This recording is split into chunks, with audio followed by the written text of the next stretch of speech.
in the morning, and then we see it continue to rise until we get to that European session open, and that's when we really see it jump all the way close to 600 orders per hour.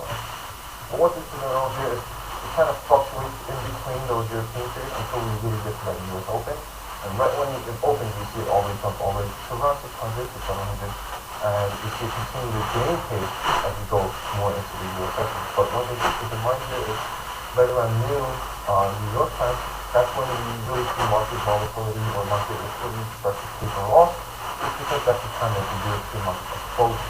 So these are certain time things that, depending on what you're looking for, if you're looking for a lot of volatility, these are certainly the times that you want to be in and out of the market. So basically, the one thing that we want to do here is look at the market condition, and is this market condition really favorable to a lot of volatility and the type of liquidity that I'm looking for? So typically, if you're looking for a lot of volatility, a lot of liquidity, certainly these times up here, you certainly want to discount that, and that's in the market, and you might want to wait until you see liquidity start picking up around the European market open. So what to keep in mind though is certain volatility can work against us. If you see a lot of movements in exchange rates, that could certainly raise the risk of loss.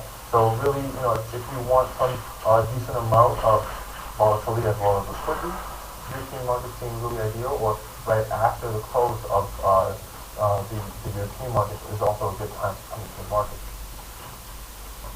Well, typically what happens is because there's more traders coming in, which is liquidity, and we're starting to see a lot of that, it tends to produce more volatility. Yes.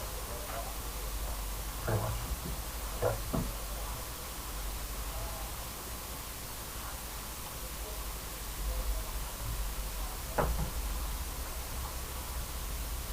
Of course. Yeah. Yeah. So during these times, so just based on what we see here, when the markets come online, more traders come into the market. That's when we typically see a lot of volatility flowing because of the rise in liquidity that we're seeing. But at the same time, when markets are thin and when orders aren't able to really be executed in a highly liquid market, that's when we might actually see a lot of volatility because there's a lot of jump or choppy price action going on.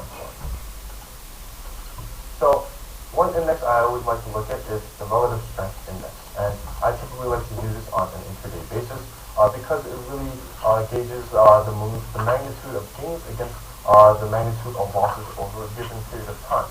And it's really simple because it really just smooths out the momentum that we're seeing in the market. And one thing that that if we take a look at this calculation of the RSI, all it basically is the average of days up closes above over the average of day closes lower. And actually, just we typically use a 14-period RSI as well by textbook definition. And this is one of the indicators that I really like to look at when I'm trading on an intraday basis. So we actually ran a study based on our RSI strategy at theotherfx.com. And you can actually find this on our website under our scalping section.